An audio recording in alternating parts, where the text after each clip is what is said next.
Alam ni Doc Javier na malapit pa rin sa puso ni Annalyn ang mga kaibigang taga-Apex. Isa na roon si Doc Luke na nakakonfine pa rin sa Apex nang nadaganan ng poste ng nagkalindol. Kaya tinanong ni Doc Lyndon Javier si Annalyn kung dadalawin nito ang kaibigan. Pero ayon kay Annalyn, gustuhin niya man ay natatakot siya sa posibleng gagawin naman ni Moira sa kanya kapag tumuntong siya sa Apex Hospital. Samantala, narinig naman ni Moira sa baba ng chismosang si Nurse Evan na si Annalyn ang nagbutas sa ulo ni Moira gamit ang drilling machine. Kaya nakiusap ito kay Zoe itong si Moira na gusto niya makita si Annalyn para magpasalamat.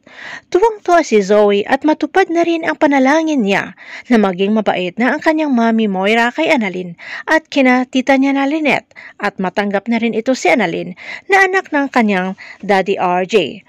Pagdating sa Eastridge ay napakaluwang naman ang ngiti ni Moira na niyakap si Annalyn pero hindi bilang magpasalamat kundi gusto rin butasin ang katawan ng batang doktora.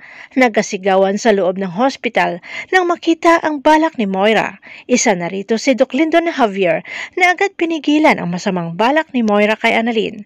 Samantala, hindi makapaniwala si Zoe sa gagawin ng mami niya Moira na tinatawag pang mga linta itong sila Annalyn at Lynette. Sa di mapigilang galit at frustration ni Zoe dito sa kanyang ina ay sumisigaw sa mami niya Moira na ang tinuturing nito na linta ay ang nagligtas ng buhay ng mami niya at ang dahilan kung bakit buhay pa ang kanyang mami Moira. Wala na ba talagang pag-asang magbago ang masamang ugali ni Moira? Abangan na lang natin ang susunod na episode dito sa Abot Kamay na Pangarap.